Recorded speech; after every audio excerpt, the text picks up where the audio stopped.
If someone's rude to me, I'll instantly be attracted to them. You are definitely going to, over the next few years, you're going to have some of like the most toxic, Yeah, horrible like felons. relationships. Felons? Yeah, Is that love attractive? a felon. It can't be domestics. Can't be. Murder? Murder? Yeah, murder's all right. Depends what they did. If they're like, sticking up for my mum, I'd be like, Yeah.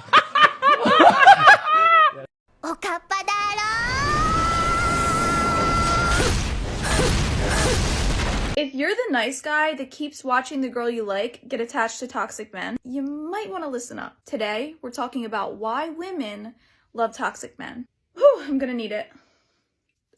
Now, the obvious is that we want to change them. Think of that one thing you were never able to achieve in life. And remember how it felt so good when you finally succeeded? That's why. We want the experience of successfully attaining that thing we couldn't get. When something isn't easy to get, we want it more. Next, usually we feel bad for them. It's not so easy to leave them when we become so invested in their story. Usually this story involves some level of loneliness, and we feel like if we leave them, even though they'll run straight to the next girl, at the end of the day, they'll wind up alone. And the thought of that makes us feel guilty. We like the intensity. Healthy relationships don't have those same intense feelings of toxic relationships. There's no peaks and valleys. It's pretty stable. Although there are low lows in a toxic relationship, the dopamine during those highs becomes addicting. We don't feel like we can get anyone else. Usually that feeling becomes more prevalent the longer you're with a toxic guy.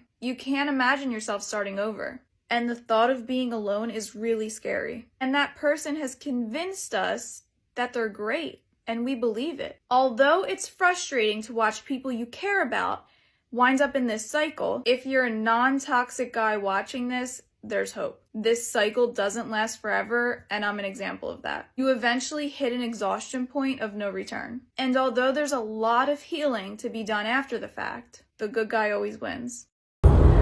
Why is becoming an empty nester so hard? I'm like just so sad and depressed that I'm single. All of my kids have moved out. I don't even know what direction my life is supposed to go anymore, or who I am. Alone sucks.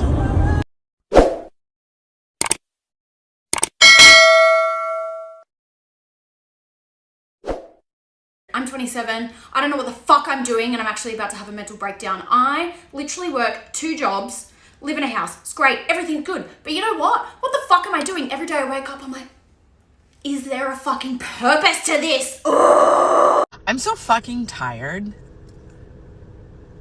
I don't mean like sleepy tired. Like I'm tired like, when's it gonna be my turn tired?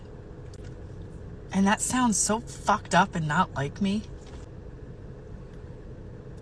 Survival mode has gotten really fucking old.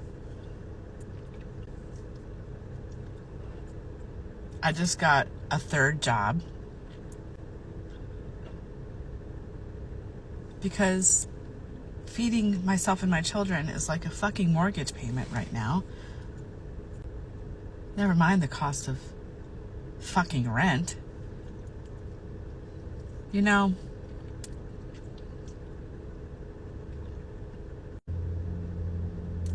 when does busting my ass and working non-stop year after year after year pay off? Because I've got nothing to show for it. We live a very boring life because I can't afford to do anything. Like, why? What is the point? Work every day so that, for what? Just to be here. Fucking tired.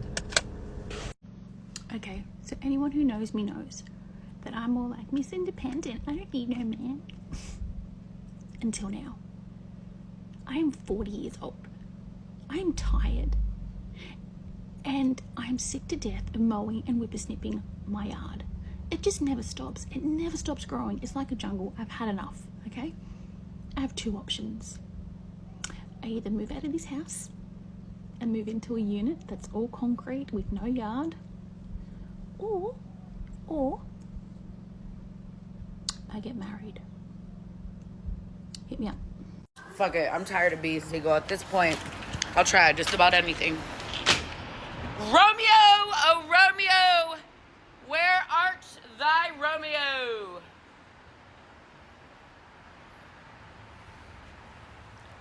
That didn't work either. Fuck.